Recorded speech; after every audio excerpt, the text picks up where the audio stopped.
जरा एक पल के लिए आप लोग कल्पना कीजिए, सुबह का हल्का हल्का धुंधलका है और किसी खेत के किनारे एक विशालकाय जीव एकदम शांत खड़ा है। बिल्कुल किसी मूर्ति की तरह। हाँ, एकदम मूर्ति की तरह। और इसका आकार किसी छोटी कार जितना है। शरीर किसी बहुत ताकतवर घोड़े जैसा दिखता है। टांगे हिरण की तरह पतली और लंबी हैं। और गले पर वो काले बालों का गुच्छा। अरे हाँ, वो बालों का गुच्छा देखकर तो ऐसा लगता है जैसे वो जंगल की किसी फॉर्मल पार्टी के लिए बिल्कुल तैयार होके टाई पहनकर आया हो। बिल्कुल, वो टाई वाला लुक बहुत दिलचस्प है ना? और सबसे मजेदार बात जानते हैं क्या है? इस जीव का नाम रखा गया है नीलगाय, मतलब नीली गाय।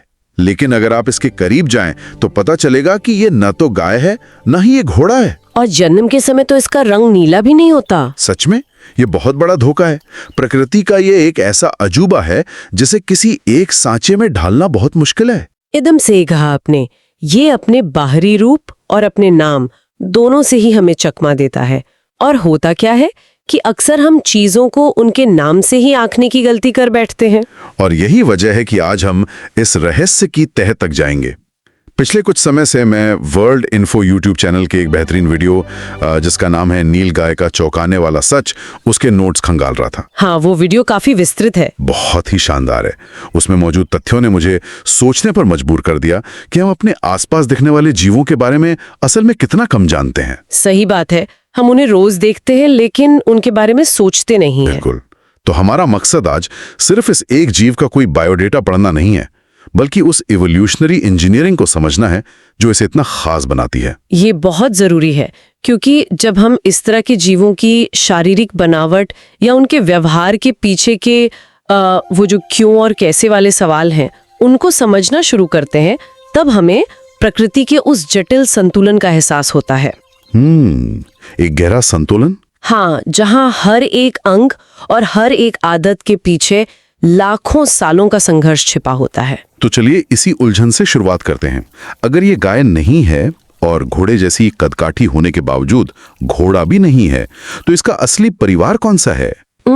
ये सवाल सबसे पहले दिमाग में आता है ना? क्योंकि अगर आप इसके चेहरे और सींगों को ध्यान से देखें तो ये मुझे किसी बहुत ही विशालकाय हिरण जैसा लगता है। आपकी ये समानता पकड़ना बिल्कुल सटीक है। वैज्ञानिक दृष्टि से नीलगाय असल में एक एंटीलोप है। एंटीलोप मतलब मृग प्रजाति? जी हाँ, ये मृग प्रजाति का ही हिस्सा है। और ये कोई साधारण एंटीलोप नहीं है, बल्कि ये पूरे एशिया का सबसे बड़ा मृग है। बाप रे, एशिया का सबसे बड़ा मृग, ये उपाधि तो बहुत भारी है ना? इसका सीधा सा मतलब ये है कि इसका जो भी विकास हुआ है वो हिरणों और मृगों वाले परिवार की शाखा से हुआ है, न कि मवेशियों या घोड़ों के परिवार से। लेकिन एक सेकंड, अगर ये मृग है तो फिर लोगों ने इसे नीलगाय क्यों कहना शुरू कर दिया? मतलब क्या ये सिर्फ इसके आकार की वजह से था कि लोगों ने इसे दूर से गाय समझ लिया? नामकरण के पीछे आकार तो एक बड़ा कारण रहा ही होगा।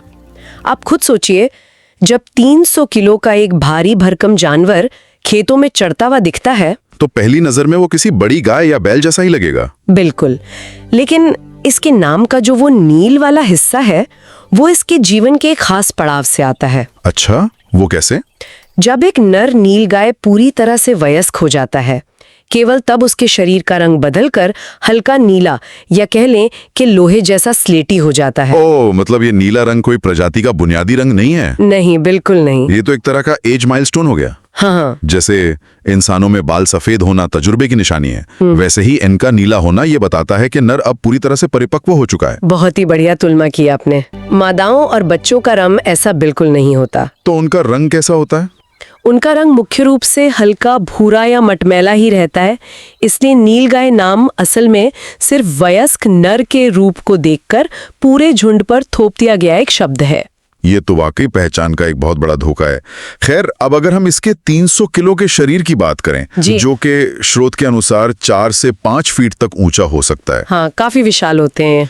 तो मेरे दिमाग में एक सीधा सा इंजीनियरिंग का सवाल आता है। अच्छा? 300 किलो एक बहुत बड़ा वजन है, लेकिन जब हम इनकी टांगों को देखते हैं तो वे शरीर के अनुपात में बहुत पतली और लंबी दिखाई देती हैं। हाँ, वो बिल्कुल माचिस की तीलियों जैसी लगती हैं भारी शरीर के नीचे। वही तो, अगर कोई इंसान ऐसा टेबल बनाए जिसका ऊपरी हिस्सा 300 किलो का हो और पाए बिल्कुल पतले हों तो वो तो तुरंत टूट जाएगा। तो ये जीव अपने इस भारी भरकम शरीर को उन पतली टांगों पर संतुलित कैसे करता है? ये सवाल बहुत ही स्वाभाविक है। बाहरी तौर पर देखने में ऐसा लगता है कि ये शरीर किसी असंतुलन का शिकार है, लेकिन एवोल्यूशन कभी भी कमजोर डिजाइन पास नहीं करता। तो फिर इसमें क्या राज है? इनकी टांगें भले ही पतली दिखती हों, लेकिन उनकी हड्डियां बेहद सघन होती हैं, डेंस होती हैं, और मांसपेशियां बिल्कुल किसी स्प्रिंग की तरह काम करती हैं। स्प्रिंग की तरह। और इन टांगों के निचले सिरे पर जो खुर होते हैं, जिन्हें हम हूव कहते हैं, असल जादू वहां छिपा है। खुरों में ऐसा क्या खास है? क्या वे वजन बांटने का काम करते हैं?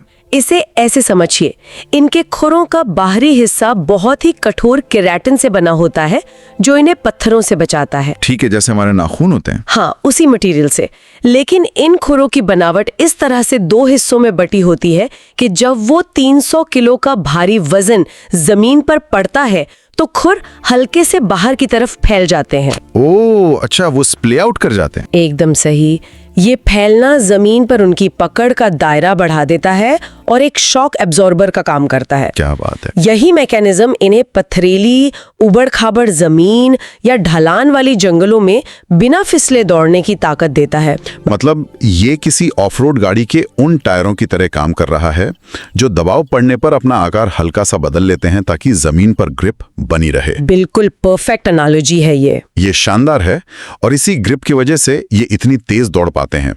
वीडियो स्रोत में बताया गया है कि ये 40 से 50 किलोमीटर प्रति घंटे की रफ्तार से लंबी दूरी तक भाग सकते हैं। हाँ, वो भी बहुत आसानी से। 50 किलोमीटर प्रति घंटा, और वो भी ऐसे उबड़-खाबड़ रास्तों पर जहां इंसान पैदल चलने में भी लड़खड़ाकर गिर जाए। और आपको पता है, उनके लिए ये गति कोई शौक की बात नहीं है, ये उनके जीवित रहने की सबसे बड़ी शर्त है। सर्वाइवल की शर्त। हाँ, अगर हम इस बात की गहराई में जाएं कि एक भारी जानवर को इतनी गति की जरूरत क्यों पड़ी, तो जवाब उनके प्राकृतिक आवास में मिलता है, जो कि खुले जंगल होते हैं। सही कहा।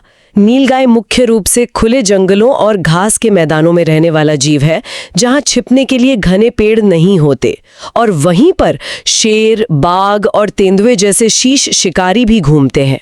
तो मतलब उनके पास लड़कर जीतने का तो कोई विकल्प है ही नहीं।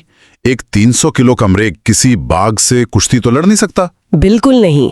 उसका एकमात्र उपाय वहां से तुरंत गायब हो जाना है। लेकिन सिर्फ तेज दौड़ना ही तो काफी नहीं होगा ना। शिकारी तो हमेशा छिपकर दबे पांव हमला करते हैं। जब तक नीलगाय को पता चलेगा कि बाघ पीछे है, तब तक तो खेल खत्म हो जाएगा। यहीं पर उनकी इंद्रियां, यानी उनके जो सेंसेस हैं, उस गति को सपोर्ट करने के लिए काम आते हैं। अच्छा, वो कैसे? नीलगाय मुख्य रूप से दिन के समय एक्टिव रहती है, जिसे हम डायर्नल कहते हैं। इनकी देखने और सुनने की क्षमता को इवोल्यूशन ने बहुत ही तीखा बनाया है। इनके कान काफी बड़े होते हैं और बिल्कुल किसी राडार की तरह अलग अलग दिशाओं में घूम सकते हैं। जंगल में सूखी पत्तियों पर किसी के दबे पांव चलने की हल्की सी सरसराहट भी इनके कानों तक तुरंत पहुंच जाती है। कमाल है। और सूंघने की शक्ति का क्या? क्योंकि हवा का रुख तो अक्सर शिकारियों की गंध ले ही आता है।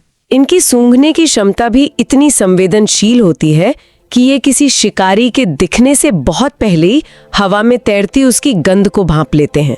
तो कान और नाक दोनों हाई अलर्ट पर रहते हैं। बिल्कुल। लेकिन जो बात इनके सर्वाइवल को सबसे ज्यादा पुख्ता बनाती है, वो है उनका अकेले ना रहना। ये एक सामाजिक जीव है। हाँ, स्रोत में इस झुंड वाले व्यवहार का जिक्र था। ये अक्सर एक बड़े झुंड में रहते हैं, जिसका नेतृत्व अमूमन एक अनुभवी मादा करती है। ये तो बहुत ही तार्किक लगता है। मतलब अगर जंगल में आपके पीछे शिकारी पड़े हैं तो 20 आंखें और 20 कान किसी एक जानवर के मुकाबले खतरे को बहुत जल्दी भांप लेंगे। ये तो एक तरह का क्राउड सोर्स्ड सिक्योरिटी सिस्टम हो गया। हाँ, क्राउड सोर्स्ड सिक्योरिटी सिस्टम, बिल्कुल सही कहा। और जब इस झुंड के किसी एक भी सदस्य को खतरे का हल्का सा भी आभास होता है, तो वो एक बहुत ही विशिष्ट, छोटी और तेज आवाज निकालता है। एक तरह का अलार्म। हाँ, और ये आवाज सिर्फ एक चेतावनी नहीं होती, ये पूरे झुंड के नर्वस सिस्टम के लिए एक ट्रिगर की तरह काम करती है। समझ रहा हूँ। एक पल में वे सभी शांति से चर रहे होते हैं और अलार्म बजते ही पूरा झुंड एक ही दिशा में 50 की स्पीड से भाग निकलता है। ये नजारा देखना अपने आप में कितना अद्भुत होता होगा। लेकिन सर्वाइवल की इस पूरी जद्दोजहद में एक हिस्सा ऐसा है जिसने मुझे सच में सबसे ज्यादा हैरान किया। वो कौन सा हिस्सा? वो है इनका जन्म और बचपन। स्रोत सामग्री बताती है कि मादा नीलगाय का गर्भकाल करीब 8 से 9 महीने का होता है और है अक्सर जुड़वा बच्चों को जन्म देती हैं। हाँ, ये काफी आम है इनमें। यहां तक तो सब सामान्य लगता है, लेकिन जो बात मेरी समझ से बिल्कुल बाहर है वो ये कि जन्म के चंद घंटों के भीतर ही ये बच्चे दौड़ने में सक्षम हो जाते हैं। ये प्रकृति का एक बहुत बड़ा चमत्कार है। मेरा मतलब है मानव बच्चों को तो सिर्फ अपनी गर्दन का वजन संभालने में ही कई महीने लग जाते हैं और ये कुछ घंटों में दौड़ने लगते हैं। इंसानों से इसकी तुलना करना स्वाभाविक है, लेकिन हमारी और इनकी विकासवादी जरूरतें बिल्कुल अलग हैं। जीव विज्ञान में इसे प्रिकॉशन रणनीति कहा जाता है। प्रिकॉशन? इसका क्या मतलब हुआ? इसका मतलब है जन्म से ही उन्नत अवस्था में होना। चूंकि इंसान सुरक्षित जगहों पर रहते हैं, इसलिए हमारे बच्चों को विकसित होने के लिए समय मिलता है। हाँ, हमारे पास घर हैं, सुरक्षित कमरे हैं। बिल्कुल। लेकिन नीलगाय एक ऐसा जीव है जो खुले मैदानों में रहता है। उनके पास बच्चों को छिपाने के लिए कोई सुरक्षित मांद या घोंसला नहीं होता। यानी जन्म लेते ही वे शिकारियों के मेन्यू कार्ड पर आ जाते हैं। एकदम सही। जन्म के समय ही उन्हें इतनी क्षमता के साथ पैदा होना पड़ता है कि अगर कोई तेंदुआ आसपास आ जाए तो वे अपनी माँ के पीछे पीछे भाग सकें। प्रकृति ने उन्हें जन्म से ही रनिंग मोड में प्रोग्राम किया है। ये प्रकृति की कितनी निर्मम लेकिन अचूक व्यवस्था है। दौड़ो या मारे जाओ, यही जंगल का कानून है। और अब मुझे समझ आ रहा है कि उनके बच्चों का रंग भूरा क्यों होता है, नीला क्यों नहीं। अगर वे नीले या किसी गहरे रंग के होते तो सूखी घास में दूर से ही चमक जाते। यही वो प्राकृतिक छलावरण है, जिसे हम कैमोफ्लाज कहते हैं, जिसकी हम पहले बात कर रहे थे। हाँ, रंग वाला माइलस्टोन। जब बच्चे बहुत छोटे होते हैं और लंबी दूरी तक तेज नहीं भाग सकते, तब यह हल्का भूरा और मटमैला रंग ही उनकी जान बचाता है। तो वो छिपते कैसे हैं? जब माँ चारा खाने जाती है तो ये बच्चे जंगल की झाड़ियों, सूखी घास और मिट्टी के बीच इस तरह बैठ जाते हैं कि वे बैकग्राउंड में पूरी तरह से घुल मिल जाते हैं। किसी लकड़बग्घे या तेंदुए की तेज नजरें भी उन्हें आसानी से नहीं पकड़ पाती। क्या बात है। और फिर जब वे बड़े और ताकतवर हो जाते हैं, तब जाकर नरों का रंग वो प्रसिद्ध लोहे जैसा स्लेटी या नीला रूप लेता है। बिल्कुल, क्योंकि तब उन्हें छिपने से ज्यादा अपनी ताकत और परिपक्वता दिखाने की जरूरत होती है। तो उनका रूप, उनका रंग, उनकी टांगे, सब कुछ बस एक ही लक्ष्य के लिए डिजाइन किया गया है, सर्वाइवल। जी हाँ, पूरी तरह से। अब एक मशीन जो 50 किलोमीटर प्रति घंटे की रफ्तार से दौड़ती है और जिसका वजन 300 किलो है, उसे ईंधन भी तो बहुत भारी मात्रा में चाहिए होगा। जाहिर सी बात है। हमें पता है कि वे शाकाहारी हैं और घास, पत्तियां, फल जो भी मिलता है खा लेते हैं, लेकिन इस पूरी कहानी में पानी का क्या? पानी वाला हिस्सा बहुत दिलचस्प है। मुझे भी ऐसा ही लगा। इतनी ऊर्जा खर्च करने के बाद, और वो भी भारतीय उपमहाद्वीप की उस चिलचिलाती गर्मी में, स्रोत कहता है कि ये बहुत ही कम पानी पीकर लंबा समय निकाल सकते हैं। हाँ, ये तथ्य अक्सर लोगों को हैरान कर देता है। सच कहूं तो ये बात मुझे कुछ हजम नहीं हुई। शरीर को हाइड्रेशन कैसे मिलता है फिर? ये इनके इकोसिस्टम के अनुकूल ढलने का एक बहुत ही बेहतरीन उदाहरण है। नीलगायें अक्सर उन इलाकों में पाई जाती हैं जहां पानी के स्रोत सीमित होते हैं, जहां गर्मियों में सूख जाते हैं। तो प्यास कैसे बुझती है? इनके पाचन तंत्र ने एक ऐसी कला विकसित कर ली है कि ये जो भी खाते हैं, चाहे वे रसदार पत्तियां हो, जंगली फल हो या ओस से भीगी हुई सुबह की घास हो। अच्छा, उसमें जो नमी होती है। बिल्कुल, इनका शरीर उस भोजन में मौजूद नमी की एक एक बूंद को सोख लेता है। अरे वाह, तो वे पानी पीने के बजाय एक तरह से पानी को खाते हैं। एक तरह से आप यही कह सकते हैं। इनकी किडनियां और पाचन तंत्र पानी के प्रति इतने कंजूस होते हैं कि वे शरीर से नमी को बहुत आसानी से बाहर नहीं जाने देते। ये तो बहुत ही एफिशिएंट सिस्टम है। हाँ, और यही कारण है कि जहां अन्य बड़े जीवों को हर दिन एक नदी या तालाब की जरूरत होती है, वहां नीलगाय बिना किसी बड़े जल स्रोत के भी आराम से सर्वाइव कर जाती है। ज्यादा पानी पिए महीनों गुजारने की क्षमता। बिल्कुल एक परफेक्ट मशीन की तरह। ऐसा लगता है जैसे विकासवाद ने एक ऐसी मशीन तैयार की है जिसे जंगल में हराना नामुमकिन है। जंगलों और प्राकृतिक आवास के भीतर तो वे वाकई एक बहुत ही सफल प्रजाति हैं, लेकिन लेकिन इस परफेक्ट सर्वाइवल मशीन के सामने सबसे बड़ी चुनौती तब आती है जब इस पूरे खेल के नियम अचानक बदल जाते हैं। नियम बदल जाते हैं। हाँ, और वो नियम बदलने वाला फैक्टर है इंसान। और यहीं से हमारी चर्चा उस कड़वी हकीकत की तरफ मुड़ती है जो आज के समय की सबसे बड़ी त्रासदी है, इंसान और नीलगाय के बीच का टकराव। यह एक बहुत ही गंभीर विषय है। स्रोत सामग्री स्पष्ट रूप से इशारा करती है कि जैसे जैसे हमारे शहर बढ़ रहे हैं, कृषि का विस्तार हो रहा है, नीलगाय के प्राकृतिक जंगल बहुत तेजी से कट रहे हैं। और जब किसी जंगली जीव का घर छिन जाता है तो वो हवा में तो गायब नहीं हो सकता ना। नहीं, उसे कहीं तो जाना ही होगा। बिल्कुल, उसे अपना पेट भरने के लिए नई जगहें तलाशनी पड़ेंगी। और यही वजह है कि आज नीलगायें अक्सर जंगलों की सीमाएं पार करके हमारे हाईवे और रिहायशी इलाकों में नजर आने लगी हैं। और हाईवे पर 300 किलो के इस जानवर का अचानक आ जाना कितना घातक हो सकता है, इसकी कल्पना करना मुश्किल नहीं है। हाँ, ये बहुत खतरनाक स्थिति है। 50 किलोमीटर की रफ्तार से दौड़ती नीलगाय अगर 80 की रफ्तार से आ रही गाड़ी से टकराए तो ये सिर्फ उस जीव के लिए ही नहीं बल्कि कार में बैठे इंसानों के लिए भी एक भयानक हादसा बन जाता है। आए दिन ऐसी खबरें सुनने को मिलती हैं। लेकिन दुर्घटनाओं से भी बड़ा एक मुद्दा है जो सीधे तौर पर हमारे ग्रामीण समाज और अर्थव्यवस्था से जुड़ा है। भारत में नीलगाय को लेकर एक बहुत ही अजीब सा विरोधाभास देखने को मिलता है। आप उस दोहरे दृष्टिकोण की बात करें जो आस्था और आजीविका के बीच बटा हुआ है। एकदम सही। जरा एक किसान की स्थिति की कल्पना कीजिए।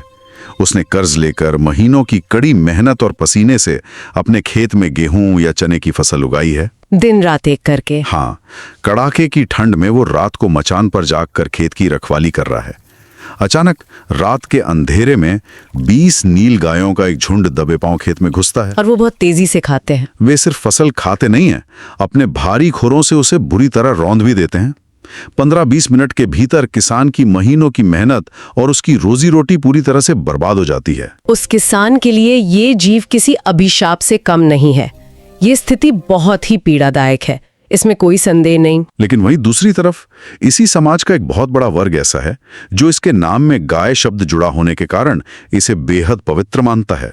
आस्था का मामला है। हाँ, उनकी गहरी धार्मिक आस्था है और वे किसी भी कीमत पर इस जीव को कोई नुकसान नहीं पहुंचाना चाहते। अब ये कितनी बड़ी उलझन है। एक तरफ एक इंसान की रोजी रोटी बर्बाद हो रही है और दूसरी तरफ दूसरे इंसान की आस्था जुड़ी है। ये एक बेहद जटिल और संवेदनशील मुद्दा है।